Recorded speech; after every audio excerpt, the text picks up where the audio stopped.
St. Mary Mead, with its tidy hedgerows and neatly swept lanes, had seen its share of strange happenings, though one would hardly know it by glancing upon the quiet village green on a Sunday morning.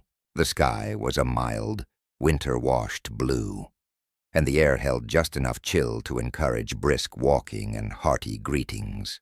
Church bells rang from the modest stone steeple of St. Andrew's, calling the villagers to their weekly ritual of hymn-singing, polite nodding, and discreet observation of one another's clothing and expressions. This was the proper order of things in St. Mary Mead, which is why the disruption, when it came, felt like a ripple across a placid lake, small, but unmistakably unnatural. The congregation was midway through the communion service. Reverend Cleary, a gentle-faced man whose sermons were always slightly too long but earnestly delivered, had just raised the silver chalice. The hush was total. One could hear the faint shifting of boots upon flagstone and the rustle of Mrs. Weatherby's Sunday hat feathers. And then, quite audibly, quite distinctly, someone whispered, not just whispered, but whispered something very specific, a name. Harold didn't fall. A soft, wavering voice murmured. He was pushed. Several heads turned at once, but not quickly enough to appear obvious. Eyes slid across pews in covert glances, some disapproving, others curious, and one or two plainly delighted at the prospect of gossip ripening prematurely. The source of the whisper had been unmistakable. Mrs. Amelia Finch, known to the village as the Widow Finch, recently bereaved, always dressed in grey, and with a manner both delicate and quietly dramatic. Amelia Finch, for her part, continued kneeling with her gloved hands folded, gaze forward, expression serene, as if she had said nothing at all.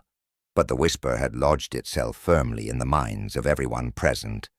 Harold Finch, her late husband, had passed a mere 6 weeks ago.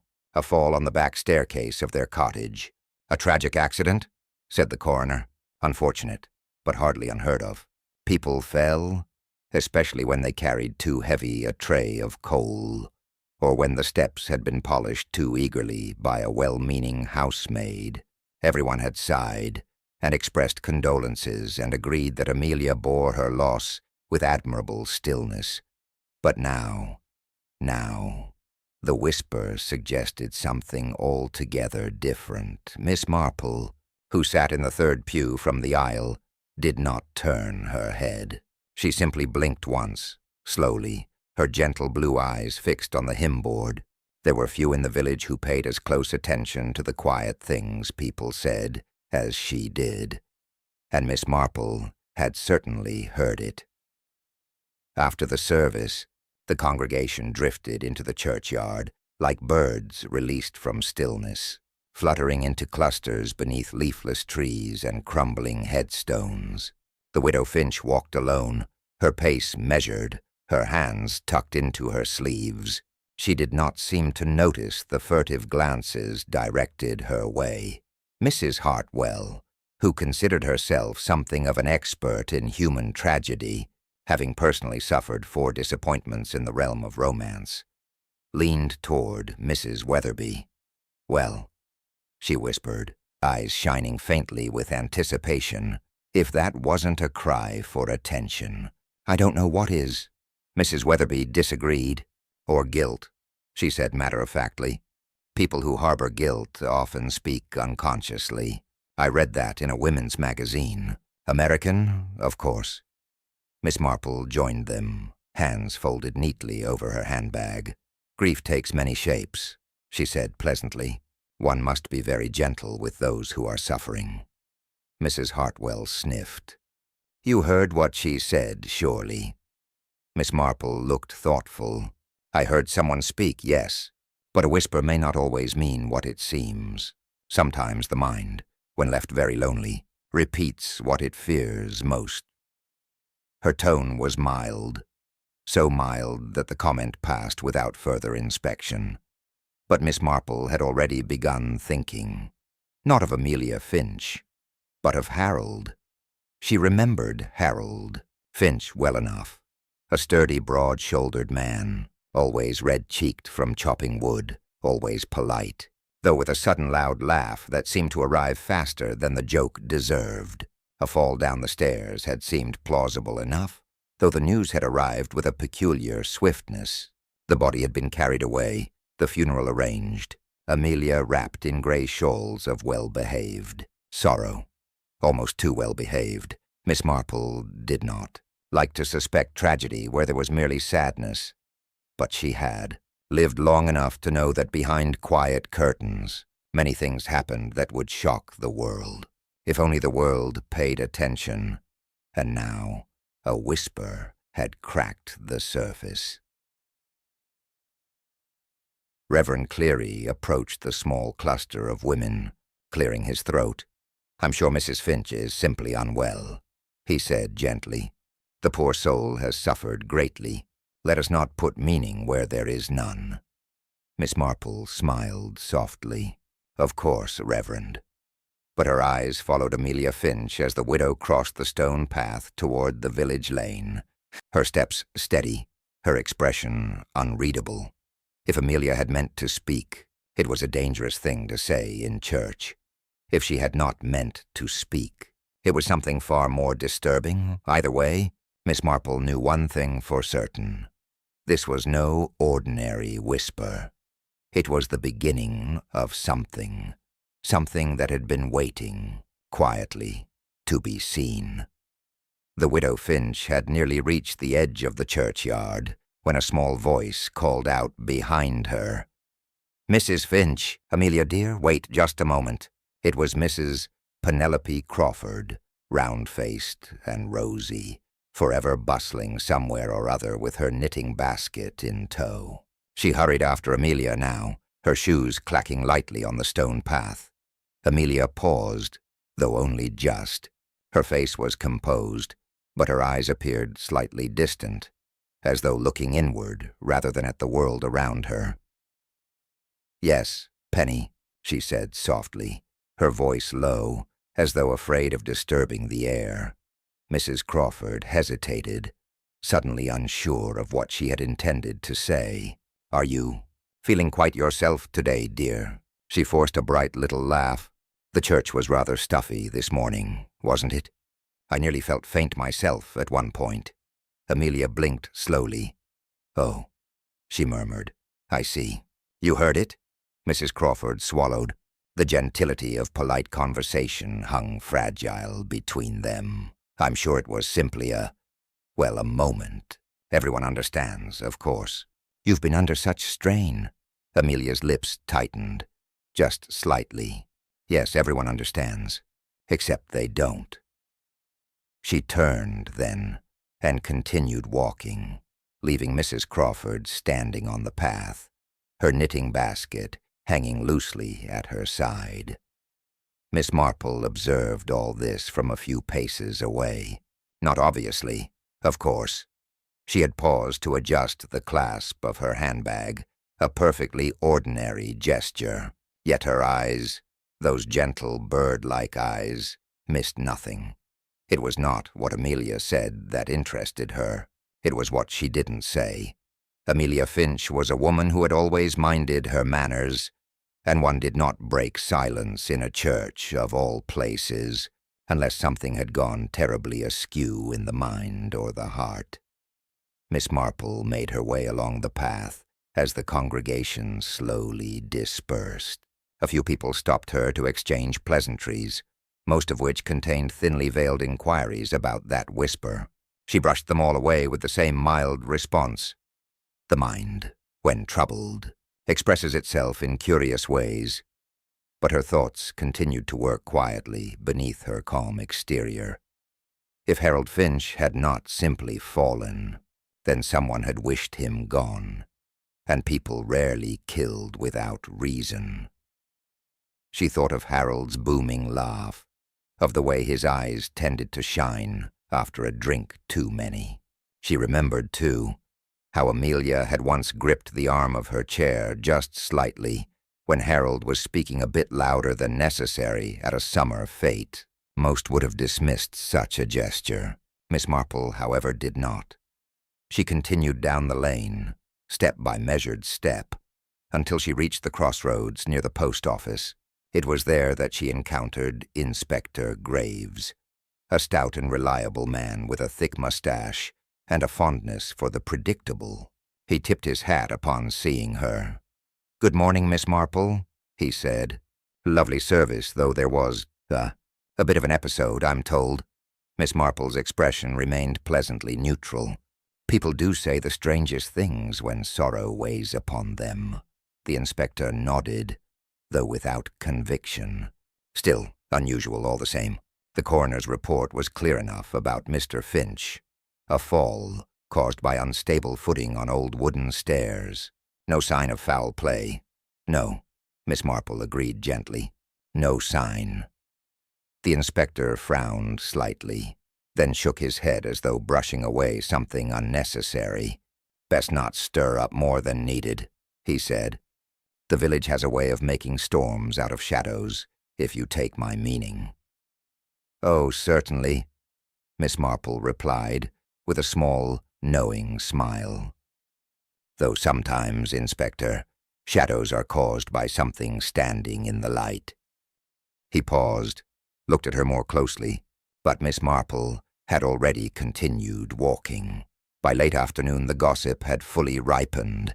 At the grocer's, Mrs. Weatherby insisted Amelia had been confessing. At the tea shop, Mrs. Hartwell was certain she had been accusing someone specific, though who, she had yet to decide. And at the post office, Mrs. Dobbs whispered solemnly that a whisper spoken in church was not a whisper at all, but a sign, which made the matter practically biblical. Meanwhile, Amelia Finch remained indoors, curtains drawn, no visitors admitted. In small villages, silence can be louder than words, and Miss Marple knew that silence almost always meant fear. Just before dusk, a soft knock sounded at Miss Marple's door. When she opened it, she found young Lily Carter, Amelia's housemaid, standing nervously on the step. Her cheeks were pale, and she clutched her coat as though it were the only solid thing holding her in place. "Miss Marple," she whispered, her voice trembling. Could I speak with you? Just for a moment, please?" Miss Marple stepped aside without question and guided the girl to the sitting room, where the fire burned gently. "Take your time, my dear," she said, settling opposite her. Lily's hands shook. "Mrs. Finch, she didn't mean to say it." "I know she didn't. She's been hearing things. At night. Voices, footsteps on the stairs. And last evening, she said." Lily swallowed hard, then forced the words out. "She said Harold still walks the house." The fire crackled softly. Miss Marple did not move. She merely folded her hands. "I see," she said quietly. But her thoughts, keen and unwavering, sharpened once more. If Amelia Finch believed Harold walked still, then perhaps he had not rested easily. And people rarely fail to rest without cause. Something had been left undone, or unsaid, or hidden. Something that was beginning, now, to surface. Miss Marple watched Lily with quiet, steady patience, letting the girl's trembling ease before she spoke again. The room was warm, but Lily sat as though chilled from within, her hands clasped tightly together in her lap. "Voices can come from many places," Miss Marple said softly, "especially when the heart is weary. Grief does peculiar things to the imagination." Lily nodded quickly, though her eyes remained wide and frightened. "Yes, miss. I thought so too. Only—" She hesitated, wrestling with the next part. "Only it isn't just Mrs. Finch hearing things. I've heard them too." The clock on the mantel ticked steadily on. Miss Marple didn't interrupt. "There are sounds," Lily whispered. late in the night. The back staircase creaks like someone is walking there, slow steps, one by one, and sometimes, her voice thinned to a fragile thread, sometimes the kitchen door handle moves, just slightly, as though someone is trying to come in. Miss Marple's expression did not change, yet a thoughtful stillness passed through her. "Old houses make many sounds," she said gently. "They settle, they sigh, they remember every season. But tell me, when Mr. Finch fell, where were you?" "In the kitchen," Lily replied immediately, as if she had repeated the answer many times. Mrs. Finch had asked me to prepare broth. She was upstairs in her sewing room, and then we both heard the crash. Miss Marple considered this, not the words but the way Lily spoke them. Smooth, without hesitation, without thought, as though rehearsed. "And you are quite sure," Miss Marple continued, "that Mrs. Finch was upstairs?" "Yes," Lily said, but this time the word did not come so easily. At least I believe so. I didn't see her until after. When I ran into the hall, she was already coming down the stairs. From where? And how quickly?" A small, nearly invisible frown touched Lily's brow. She had not thought of that before. Miss Marple could tell. Sometimes it was not what people remembered that mattered, but when the remembering began to trouble them. Miss Marple reached out, resting a gentle hand atop the girl's. "You have been very brave to come, but you must take care. When people are frightened, they sometimes cling too tightly to what they think they know."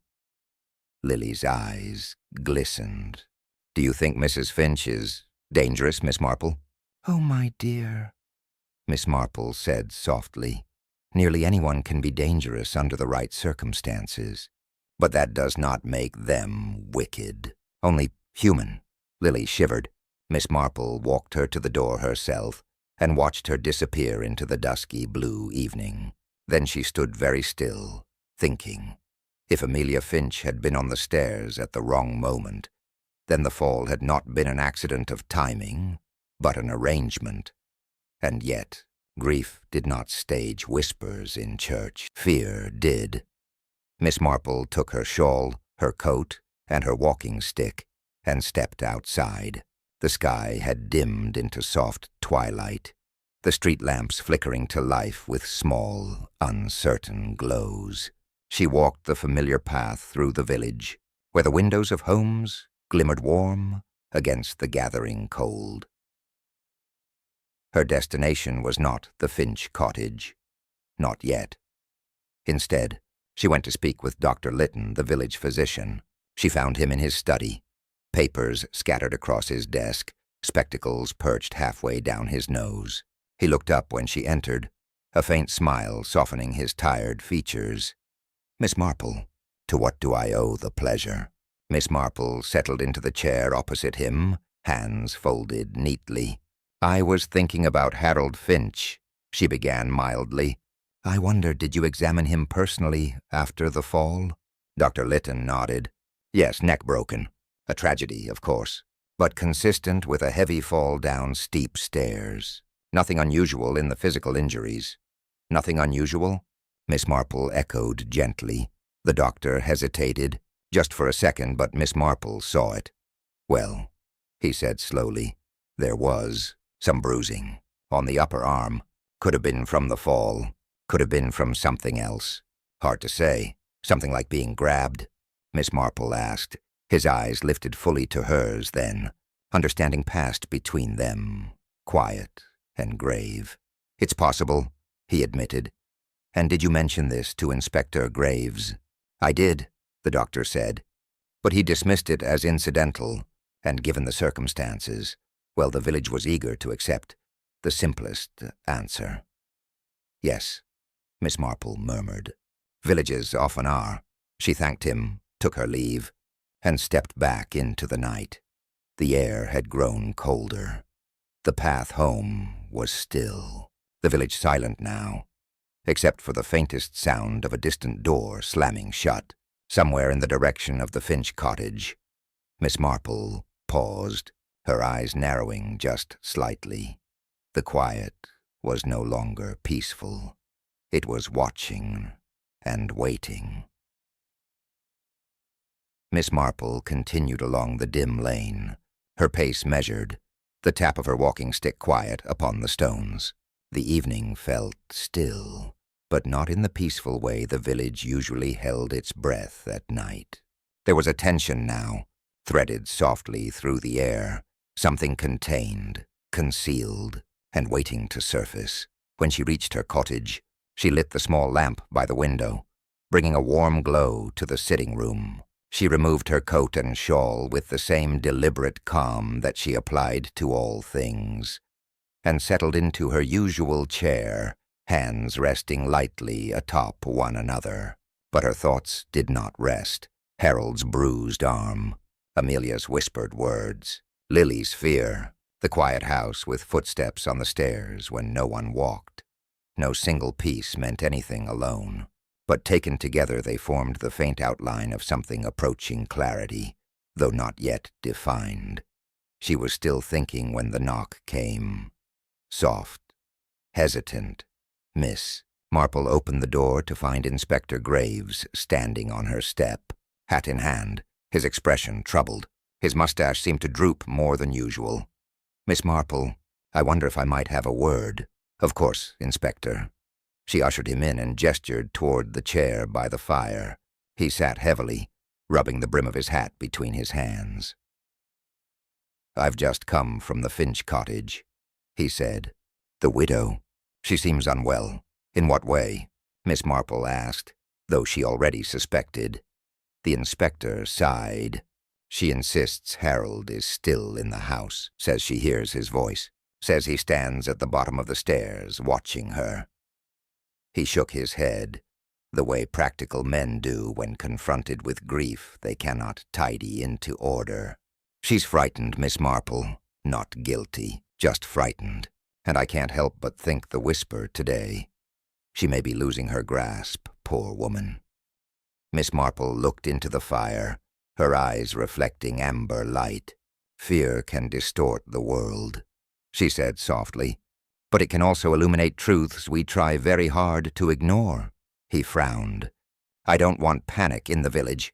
If people think there was foul play—" "People are already thinking it," Miss Marple interrupted gently. "The whisper saw to that." The inspector leaned back in his chair, exhaling long and weary. "If you know something I should know, Miss Marple, I'd be grateful if you'd say it plainly." Miss Marple smiled faintly, not unkindly. "If I said it now, Inspector, it would not help you, because you would not yet believe it." He stared at her for a long moment. "You're asking me to wait." "I am asking you," she said, her voice gentle but unyielding, "to watch." The inspector left soon after, though the weight of unanswered questions followed him out the door. Miss Marple watched him go, then turned to the window. The night outside had deepened, the shadows grown longer. In the Finch cottage across the way, a single upstairs light glowed faintly behind drawn curtains. Miss Marple watched it for a long time. The next morning came pale and cold, with a thin frost across the garden hedges. The village awoke slower than usual, as though unsure of itself. Mrs. Crawford hurried to the butcher's. Mr. Kipps opened the post office late. Mrs. Hartwell stood at her gate, far longer than necessary, scanning the lane as though expecting something, or someone, to appear. Miss Marple did not rush. She brewed tea, buttered a slice of bread, and ate quietly, her thoughts settling like silt in clear water. It was mid-morning when the sound broke across the green, a scream, sharp and sudden, tearing through the stillness. Miss Marple was already at the door by the time others appeared. The scream had come from the Finch cottage. People began gathering, hesitant, murmuring, but none stepped forward. Miss Marple walked past them without pause. The front door of the cottage was ajar. Lily stood just inside, her hands pressed to her mouth, her face blanched white. The teacup she had dropped lay shattered at her feet. "She's gone," Lily whispered, voice shaking. "Mrs. Finch, she's gone." Miss Marple placed a hand on the girl's arm to steady her. "Gone where, my dear?" Lily's eyes filled, wide, terrified. "She went out during the night. And she left a note on her pillow." Miss Marple felt the girl trembling beneath her fingertips. "Show me." They went upstairs to the small, neat bedroom. On the pillow lay a folded sheet of paper. Miss Marple opened it with careful fingers. The handwriting was delicate, controlled, entirely lucid. "I'm going to where Harold calls for me. If he died by accident, I will meet him in peace. If he did not, then I will not be alone when I know the truth." Miss Marple read the words twice, then once more. Very softly, she exhaled. This was no breakdown. This was a woman walking toward something she believed. She needed to see, and somewhere in that choice lay the truth. Miss Marple lifted her head. "We must find her," she said. But within her calm voice lay something new. Determination. For now, the mystery was no longer waiting. It was moving. Miss Marple read the note again, not for its words, but for its steadiness. There was no trembling in the pen strokes, no blotted ink, no frantic haste. This was not a woman fleeing in confusion. It was a woman stepping toward a conclusion she already feared. She folded the note and placed it gently on the bedside table. "Think carefully, Lily," she said softly. "Has Mrs. Finch spoken of any place she associates with her husband? A memory, a place she returns to in her thoughts?" Lily swallowed hard. "There's the meadow path behind the house. They used to walk there in the evenings in summer. Before his fall, she went there once last week. Just stood there. A long time." Miss Marple nodded. "Fetch your coat, my dear. We will not waste time. But we will not rush blindly either." Downstairs, a small crowd had begun forming outside the cottage. Voices rising and overlapping, curiosity already sharpening into speculation. Miss Marple stepped onto the front step, and the murmurs fell into an expectant hush. She did not raise her voice, but it carried. "Mrs. Finch is gone, only a short while. She may have gone to the meadow path or the river bend. Inspector Graves will organize a proper search. Panic is quite unnecessary. A few people looked chastened, others disappointed. The village loved nothing so much as a mystery, provided it remained safely contained. Miss Marple knew that once fear took root, it spread quickly. She had seen it before. Just then Inspector Graves hurried down the lane, breath-forming white clouds in the morning air.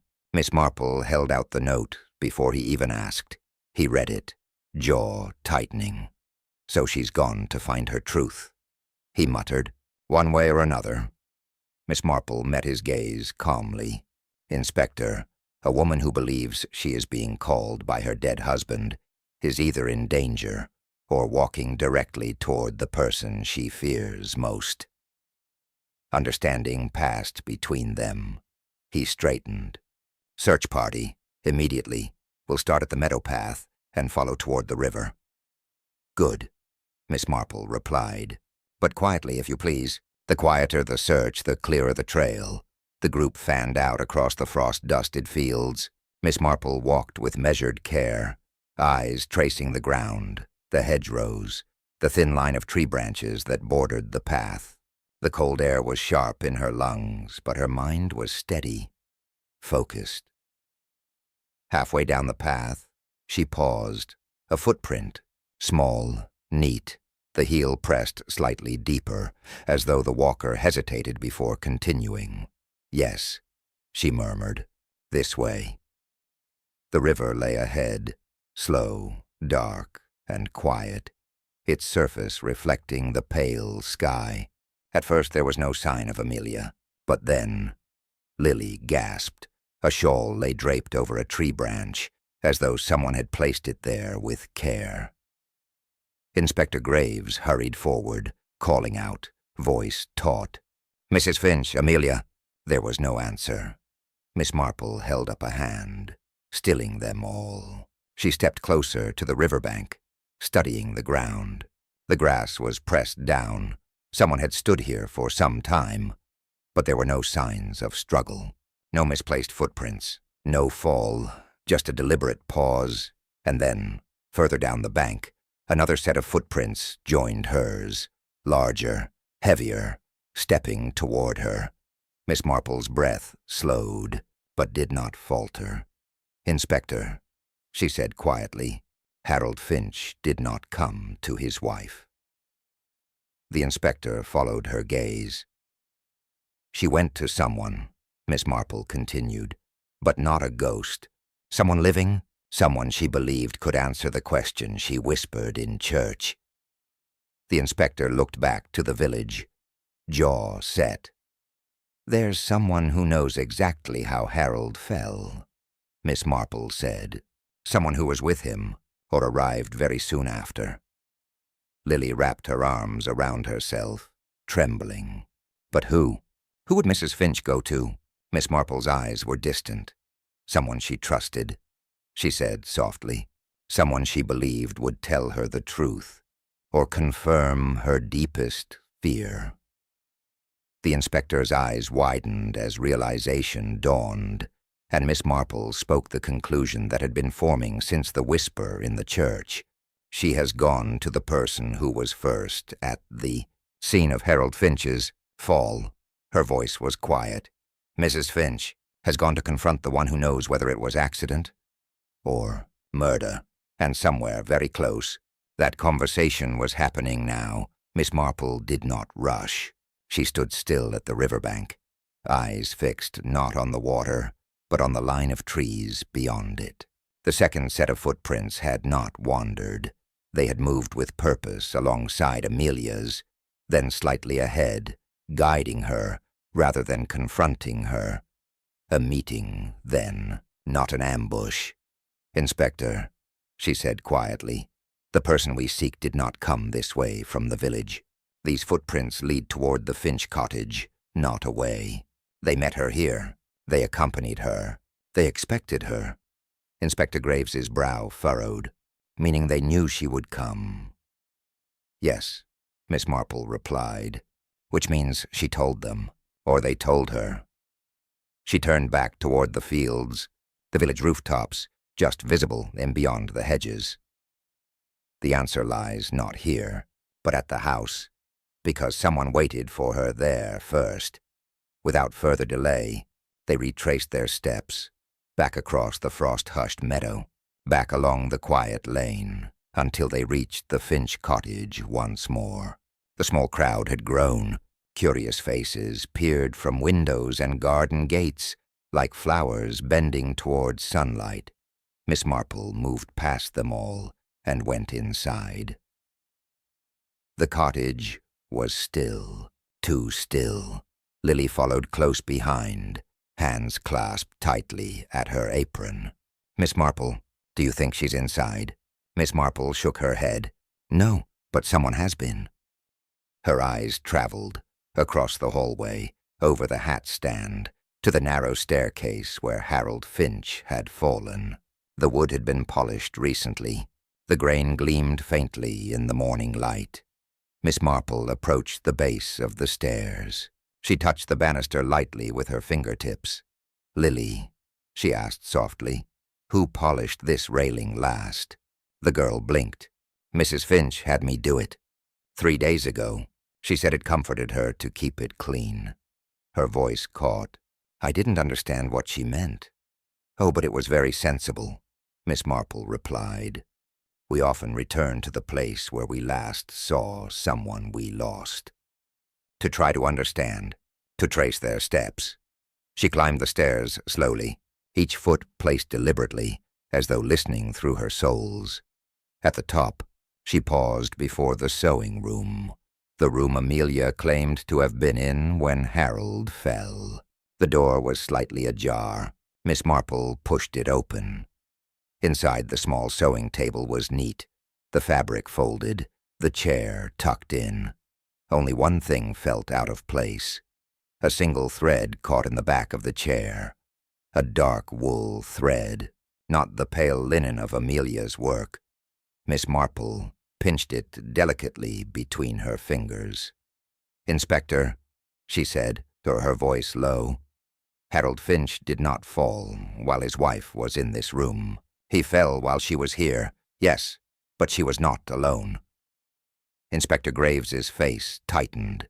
Then someone was helping him? Or restraining him, Miss Marple finished gently. Lily gasped. But who would even be here? Mrs. Finch hardly has visitors." Miss Marple turned her gaze deliberately toward the cottage's back door, the one that led directly to the kitchen where Lily had been, the kitchen where someone could come and go unnoticed, where tea could be poured, where hands could hold an arm, bruising it, where a man could be guided to the stairs, with trust or fear. Miss Marple's voice was soft, but unwavering. "Lily, my dear, you said you heard footsteps on the stairs at night. Voices, the door handle turning." The girl nodded, trembling. "Yes, miss, and you believed it was Harold's ghost." Miss Marple's eyes were kind, but it was not Harold at all. Lily's breath stopped in her chest. "It was someone with a key," Miss Marple said gently. "Someone who was in this house often, someone who could reassure Mrs. Finch, someone she would trust enough to follow this morning." Lily staggered back, a hand to her mouth. "No, miss, no. You don't mean—" Miss Marple stepped toward her, voice soft as winter cloth. "My dear, it is always the one closest, always the one who remains when grief settles, always the one whose concern seems just a little too constant." Footsteps sounded behind them, firm, uneven, approaching the cottage door. Inspector Graves froze. Lily began to shake, and Miss Marple, calm as a still pond, looked toward the entryway. "She went," she said quietly, "to speak with the person who loved her, husband more than she ever realized." The latch turned. The door opened, and the person Amelia Finch had gone to confront stepped inside. The door closed softly behind the figure who entered, the faint brush of cold air following him into the hallway. Dr. Lytton removed his hat with a slow, deliberate motion, his expression composed, almost too composed, as his eyes settled on Miss Marple, Inspector Graves, and trembling Lily. He did not appear surprised to see them. "I was told the search party was out toward the river," he said quietly. "I thought to check the cottage in case Amelia had returned." His voice carried the practiced calm of a man accustomed to grief. But beneath it, Miss Marple heard something tighter. A thread drawn too taut. Inspector Graves stepped forward. "We found her shawl at the riverbank. She's gone to meet someone she believes can answer questions about Harold's death." Dr. Lytton gave a small nod, his eyes steady. "Yes," he said softly. "She would." Lily let out a tiny broken sound, but he did not look at her. Miss Marple watched him with gentle, unblinking patience, the way one watches a candle flame to see which way the draught moves. "You were first to arrive the night Harold fell," she said, not accusing, merely stating. "Before the inspector, before even Lily could call for help. You told the village Amelia had been in her sewing room, but that was not your observation. That was hers." Dr. Lytton met her gaze. She was distraught. She could barely speak. "I said what would protect her." "Protect her," Miss Marple repeated softly. "Or protect yourself." A flicker, the smallest shift behind his eyes. There, but quickly concealed. Lily took a step back, shaking her head, whispering, No, he's always been kind. He's always—" Miss Marple placed a steadying hand on the girl's arm. "Kindness," she said gently, "is often the cloak the human heart wears when it wishes to hide something very different. Dr. Litton exhaled, a quiet, tired sound. He moved into the parlor and sat, as though the weight of years had suddenly settled on his shoulders.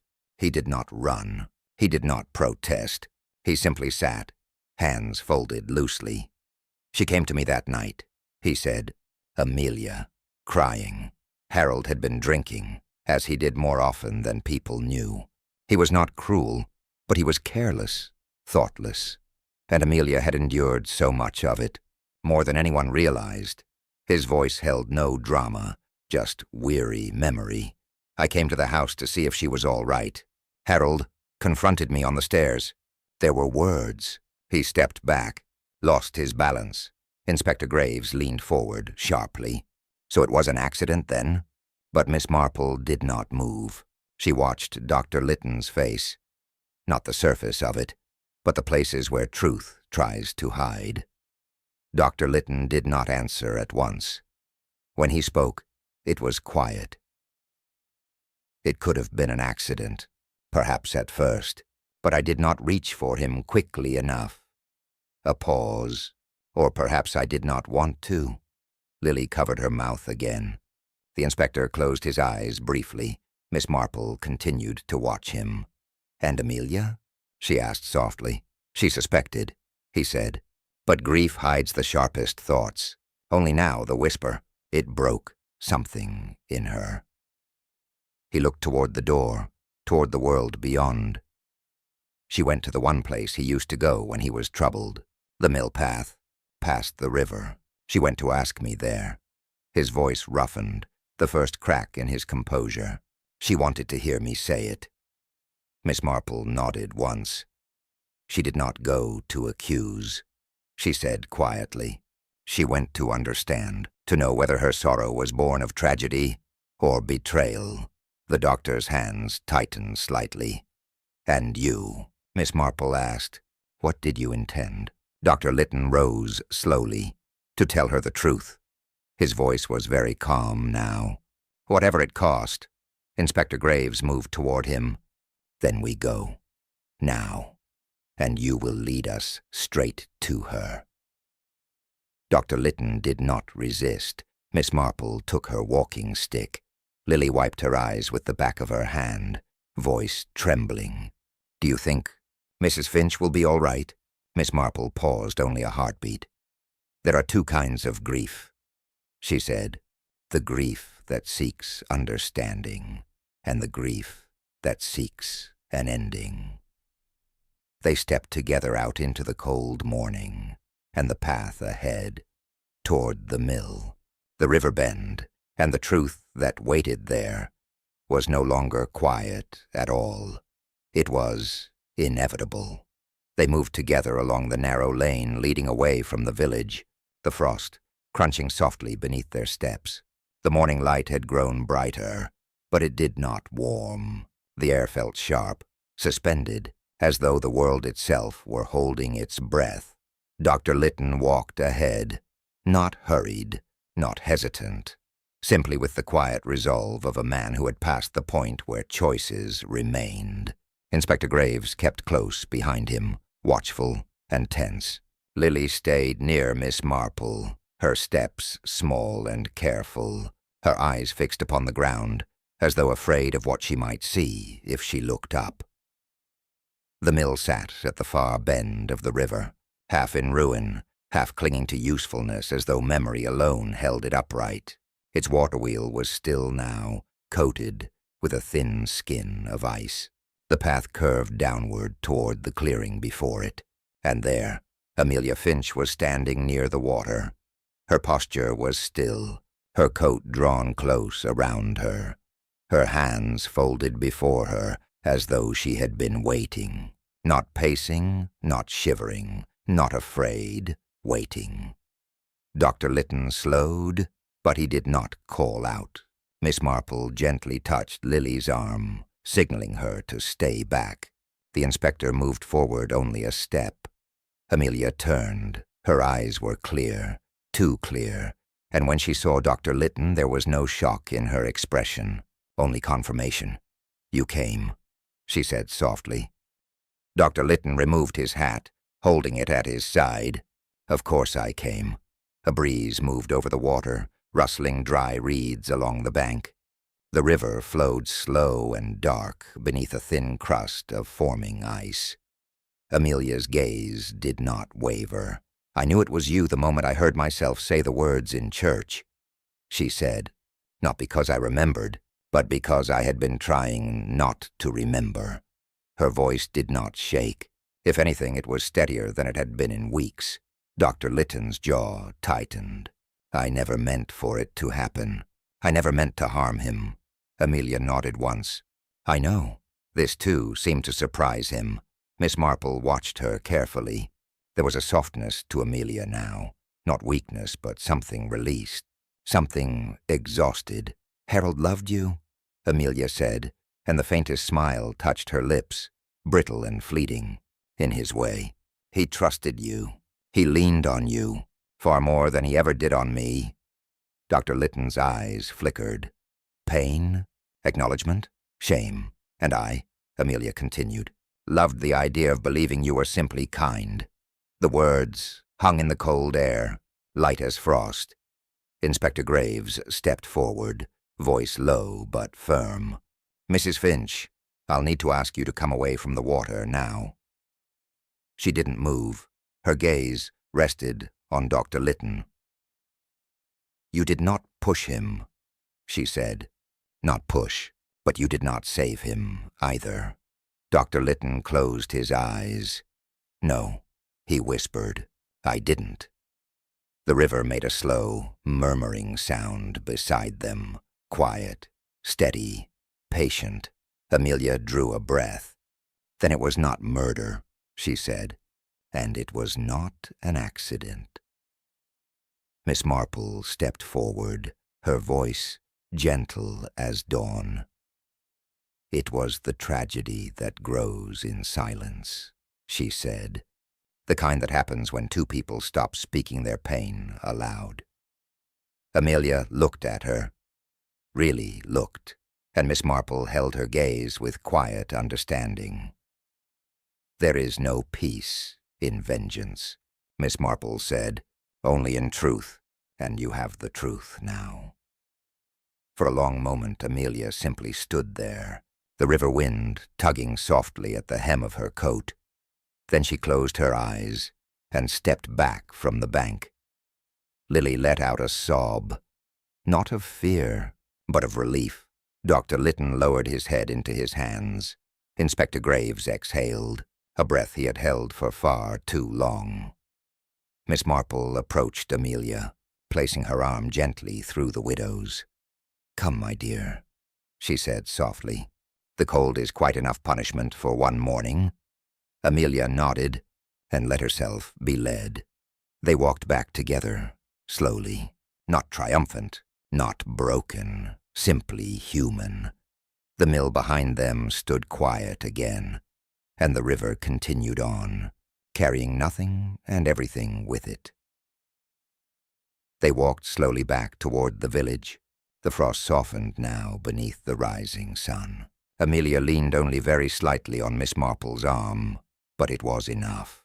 Something within her had loosened, as though she had been holding her breath for far too long, and had finally exhaled. Dr. Lytton followed behind with Inspector Graves, his pace steady, his face unreadable. Nothing was said for some time. Words, Miss Marple knew, were often best left untouched, while truth settled into place. It was not until they reached the cottage lane that Amelia spoke again, quietly, as though afraid of disturbing the fragile stillness that had formed around them.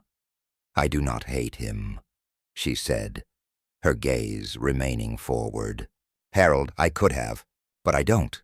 Miss Marple nodded. "Hatred rarely roots itself when sorrow has already taken the soil. They tend to crowd one another out." Amelia's faint laugh was more breath than voice. "Perhaps, but I think also I did not hate him, because I never allowed myself the space to feel anything clearly." It is a strange thing, Miss Marple, to live beside a person and yet remain always slightly apart. Miss Marple understood, far more than she let show. When they reached the Finch cottage, Lily moved to Amelia at once, her arms half raised and trembling, as though unsure whether to comfort or collapse. Amelia gathered her in gently, smoothing her hair as one might calm a frightened child. Inspector Graves paused at the gate, turning to Miss Marple. There will still be an inquiry. The inquest results won't change, but statements must be taken properly. Of course, Miss Marple replied, and that will be managed best if handled with compassion rather than fervor. Graves's expression softened just a little. You saw it all long before I did. Miss Marple smiled faintly. I only listened, Inspector. When people are afraid, they rarely speak the truth, but they always reveal it. Dr. Lytton stood apart from them, his hands in his coat pockets, staring toward the low stone wall bordering the garden, not waiting to be arrested, not trying to flee. He looked like a man wearing the full weight of his choices and finding it neither unbearable nor redeeming, simply his. Amelia stepped toward him then, the wind brushing her hair lightly across her cheek. She searched his face, not for denial, not for confession. Both had already passed between them. There was love between you and Harold, she said softly, a kind I never fully understood, and I think neither did he. Dr. Lytton closed his eyes, the truth in her words landing gently and painfully at once. I never wished him dead, he said. I know, she replied, and there was something in her tone that suggested she believed this, not because she wanted to, but because she had reached a place beyond wanting. Inspector Graves stepped forward at last. Dr. Lytton will go now. He nodded, and before turning, looked once more at Amelia. Not for forgiveness, not for absolution, but simply because love, of any kind, does not vanish just because it harms. They walked away together, the inspector and the doctor, toward the station. The lane grew quiet. Miss Marple remained by the gate, her hand resting lightly on the wood. Amelia stood beside her. What happens now? Amelia asked, though her voice was steady enough to suggest she already knew. Life continues, Miss Marple said gently, as it always does, but differently. That is the nature of truth. Amelia breathed in, the cold air filling her lungs cleanly, without the tremor of before. She looked up at the winter branches, bare against the sky. I think, she said slowly, I would like to learn how to live quietly, to learn how to simply be. Miss Marple's smile was warm, small, and deeply kind. That is a very fine beginning, my dear. Across the village green, the church bell began to ring the hour, clear, unhurried, and wholly ordinary. The village would gossip, of course. Speculations would weave like ivy over every window. Some would imagine scandal. Others would speak of tragedy. Most would misunderstand. But the ones who mattered, the ones truly touched by the story, already carried the truth gently within them, and Miss Marple, as always, had seen what lay in the spaces between words. For in St. Mary Mead, nothing was ever simple, and the quietest voices were always the ones worth hearing. Days passed quietly, as they often do after something unsettling has come to light. The village did not forget. Villages never do, but the sharp edge of curiosity dulled into a soft, lingering murmur. People spoke of Amelia Finch in lowered tones now, not with suspicion but with a kind of delicate respect, as one might speak of a glass figure set carefully upon a shelf. Amelia herself kept mostly indoors for a time, curtains sometimes drawn, sometimes open. A candle lit in the evenings, Lily remained with her, moving gently through the cottage, as though afraid to disturb something fragile in the air. But there were no more whispers in the night, no footsteps on the stairs, no cold dread settling over the house. The silence had changed. It was no longer haunted. It was simply quiet. Dr. Lytton, meanwhile, did not flee responsibility or seek pity. He sat through interviews with the calm of a man who had already confessed to himself long before speaking aloud. The official inquiry did not label him a murderer. The law saw too many blurred lines in grief and impulse. But his license was suspended temporarily, pending review. Some villagers now crossed the street to avoid him. Others looked at him with uncomfortable sympathy. He bore both with quiet acceptance. Inspector Graves, though relieved the matter had not ended with tragedy at the riverbank, lingered with a sense of unease for several days. He stopped by Miss Marple's cottage one afternoon, not on business, but with a thoughtful look that suggested unfinished reflection.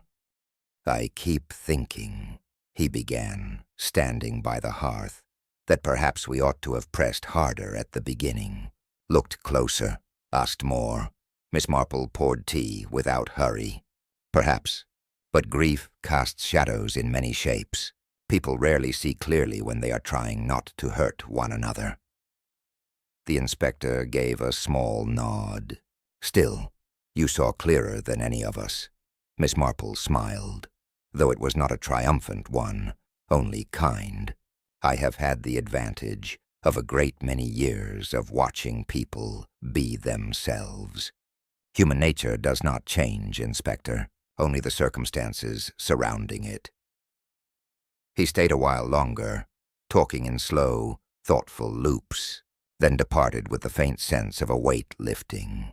The day after, the sky cleared to a crisp, cold blue. Miss Marple took her usual morning walk to the grocer. On the way, she passed St. Andrew's Church. The door was open for morning prayer. Inside, Amelia Finch sat alone in the third pew, her posture straight, her hands loosely clasped. She was not praying exactly, only sitting, as if learning how to inhabit silence again. Miss Marple paused at the entrance but did not intrude. Some journeys must be taken without guidance, even when guidance is available. Later, near the green, she overheard two villagers talking in hushed tones, Mrs. Weatherby and Mrs. Crawford, naturally. "To think of it," Mrs. Weatherby whispered, leaning in, "all that time, and no one knew anything." Mrs. Crawford shook her head, her expression subdued. "We see so much of one another in this village, and yet it seems we understand so little." Miss Marple did not correct them. Understanding rarely grows by being forced upon others. It grows the way dawn does, quietly, one shade of light at a time. When she reached home, she placed her shopping basket on the table and took her seat by the window. The afternoon sun lay pale across the garden. A robin hopped along the stone edge, tilting its head now and then as if listening. It was then Lily appeared on the path outside, hesitant but hopeful. Miss Marple opened the door before the girl could knock. "Mrs. Finch would like to see you," Lily said softly. Miss Marple nodded, put on her coat, and walked with her back to the Finch cottage. Inside, Amelia was at the sewing table, her hands resting lightly on a swath of pale fabric. When she looked up, her expression was open, not unburdened exactly, but clear. "Miss Marple," she said, "I realized something. The whisper, that day in church. It wasn't Harold speaking, and it wasn't madness either." Miss Marple waited. "It was my own heart," Amelia said, saying aloud what I could no longer keep silent. Miss Marple smiled, the warm, quiet, deeply approving smile of someone who has just watched a soul settle gently into itself. "Yes," she said, "I believe it was." The room remained still for several long, peaceful seconds. No ghost. No haunting, only truth, at last, spoken and heard. Outside, the church bell began to ring again. Soft, ordinary, familiar.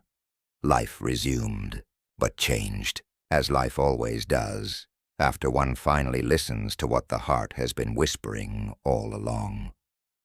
Miss Marple sat with Amelia a while longer, the pale morning light settling over the room like a thin sheet of muslin.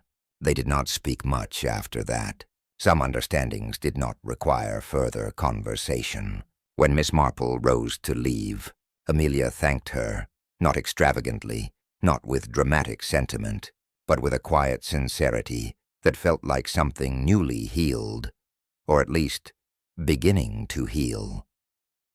Outside, the air carried the faint scent of wood smoke from the cottages along the lane. It was the sort of morning that suggested the world, in its ordinary way, intended to continue. Miss Marple made her way home with slow, thoughtful steps, and though her face was composed, her mind was still unfolding the final shape of things, not to solve, for the solving was done, but to settle, to place things in their proper human context. When she reached her gate, Mr. Penberry from the post office was standing there with his bicycle, his cap pushed back, and his cheeks flushed with the brisk air. "Miss Marple, good morning. Heard the whole business has been tidied up now," he said, hopefully, almost cheerfully. Miss Marple gave him a polite, gentle look that made him falter before she spoke. "Not tidied, Mr. Penberry," she corrected kindly. "Simply understood." He blinked. "Yes, well, suppose that's what I meant. But of course, it was not. Villagers liked endings that wrapped themselves neatly like brown parcels tied with string. Life, Miss Marple knew, rarely obliged. Mr. Penberry pedaled off down the lane, and Miss Marple stepped inside her cottage. She removed her gloves and laid them on the small oak table, then went to the kitchen to light the kettle. As she waited for it to boil, her eyes drifted to the window, where the winter sun now lay soft across the garden. She heard the gate again, quieter this time. Lily's slight figure appeared, though she did not come to the door. Instead, she stood at the fence, gazing at her own hands, which she twisted nervously. Miss Marple opened the door before Lily could knock, just as before. "Walk with me a moment," Miss Marple suggested. Taking her shawl, they walked down the lane, side by side. "I keep thinking," Lily said, voice hushed. "If I had known, if I had noticed, I could have stopped something." Miss Marple shook her head very gently. "My dear, people rarely see what they do not know to look for, and even if they do see, the heart often chooses silence when it fears what the truth may ask of it." Lily swallowed, eyes glassy with emotion she was trying not to reveal. "Mrs. Finch, she's so quiet, but she seems lighter, as though she's breathing properly for the first time." "Yes," Miss Marple said. "Truth has a way of allowing one to set down what one has carried too long, and forgiveness, not of another but of oneself, comes after that." Lily nodded slowly. The understanding was beginning to take shape for her, though she did not yet have words for it. They walked a few steps more. "Will Dr. Lytton go away?" Lily asked. "For a time," Miss Marple replied. "But grief does not confine itself to distance. He must learn to live with his part in this. That will be his journey, just as Amelia has hers." Lily stared down at her hands again. "Do you think they will ever forgive each other?" Miss Marple smiled, not in irony, but in genuine, tender truth. "I think forgiveness is not a moment, but a path," she said. "Some walk it quickly, others slowly, and some only begin it when the world believes the matter long ended." They walked in silence until the lane split into two. Lily stopped there, and Miss Marple touched her hand lightly before they parted. When Miss Marple returned home, the tea had cooled, but she boiled the kettle again, took her place by the window, and settled into her chair. The winter afternoon stretched on, quiet and pale. There was no triumph in the solving of the matter, only the gentle settling of truth where it belonged. Miss Marple knew this. Crimes are rarely born of evil alone. More often, they root themselves in the quiet places of longing, loneliness, and silence. And it is in those quiet places, always, that the heart whispers its truths, whether we are ready to hear them or not. She sipped her tea. Outside, the robin returned to the garden wall, tapping its small foot once as if in acknowledgement. Life, as it always does, continued.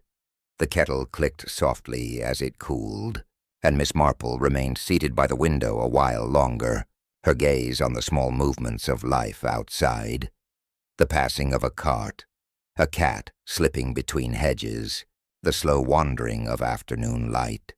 St. Mary Mead looked unchanged, and yet the village held inside it a new stillness, the kind that followed not scandal, but understanding.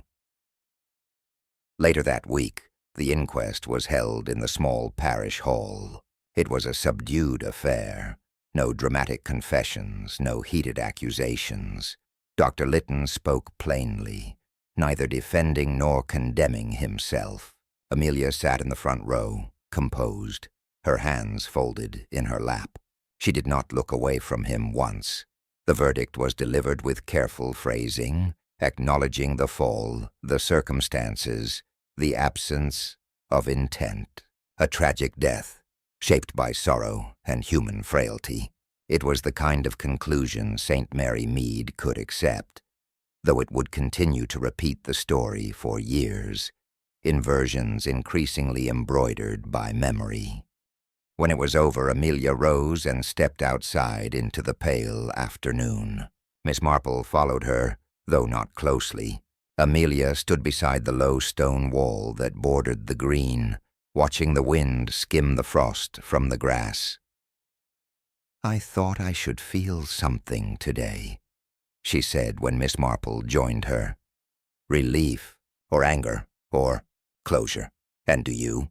Miss Marple asked. Amelia shook her head. "No, only a kind of quiet.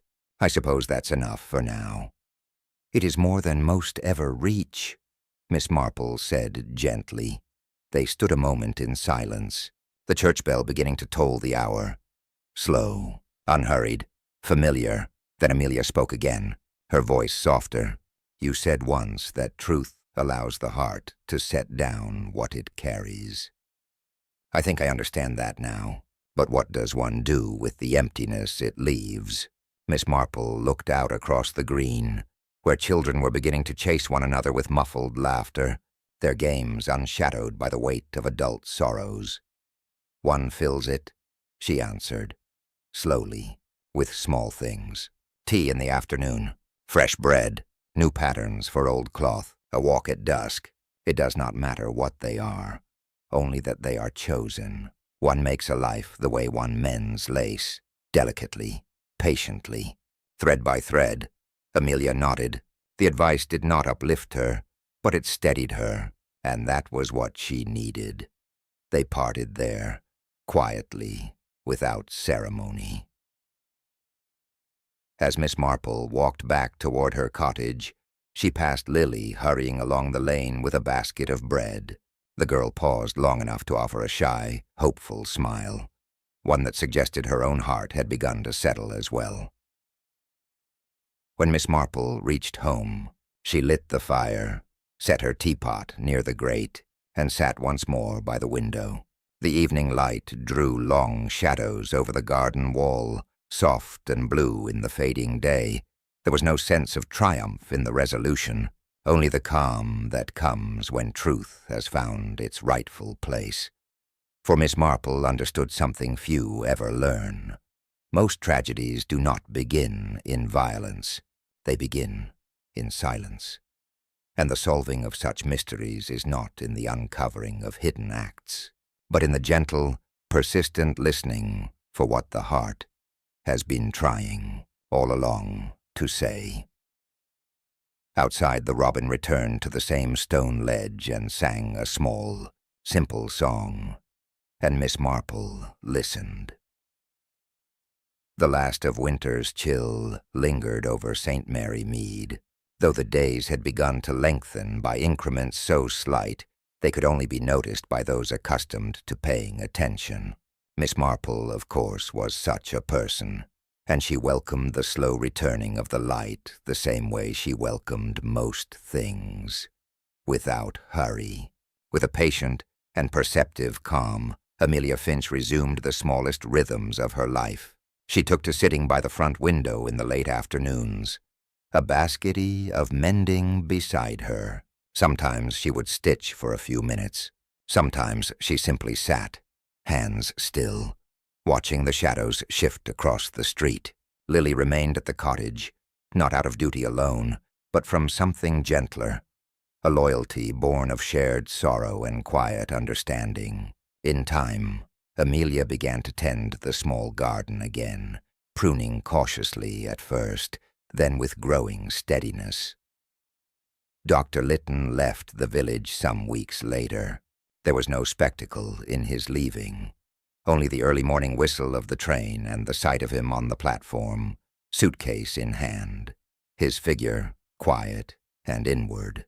Miss Marple, though she did not go to see him off, thought of him at that hour. Some lives, she knew, were not ruined by a single act, but reshaped. His would be one lived in reflection now, not as punishment, but as truth. Inspector Graves returned to his work, though he carried the matter in the way good men carry things, not loudly, not defensively, but carefully. As one carries a fragile object they have no wish to break further. When he next crossed paths with Miss Marple, they did not discuss the case. They spoke of the weather, and the spring planting, and the rumor that Mrs. Weatherby had taken to baking bread again. These were the natural returnings of ordinary life. One afternoon, as March sunlight softened the bare edges of the hedgerows, Miss Marple walked past St. Andrew's Church. The door was open, and the sweet faint scent of polish and old wood drifted out. Inside, Amelia was placing a small jar of snowdrops on the altar, a simple gesture, tender and precise. She saw Miss Marple and smiled, not brightly, but with a calmness that had not been present before. "I've found something," Amelia said quietly when Miss Marple reached her. Not an answer, just room to be. Miss Marple nodded. "Room is where new life begins," she replied, "even the quietest of lives." They walked together to the churchyard gate before parting. The sky above them was high and pale, the first soft blue of the new season. Miss Marple continued on, returning to her little cottage at the lane's bend. Inside, the living room was much as it always was, neat, comfortable, full of gentle order. She took her usual seat by the window, where the afternoon light warmed the arm of the chair. The robin was there again, perched on the garden wall, red breast bright, head cocked as though inspecting her with mild curiosity. Miss Marple smiled. There would be other mysteries. There always were, but this one had never been about solving a crime. It had been about listening to the softest, quietest sound of all, a sorrow that no longer wished to be silent. Miss Marple folded her hands in her lap. The robin sang once a clear, simple note, and the village, in its gentle way, exhaled.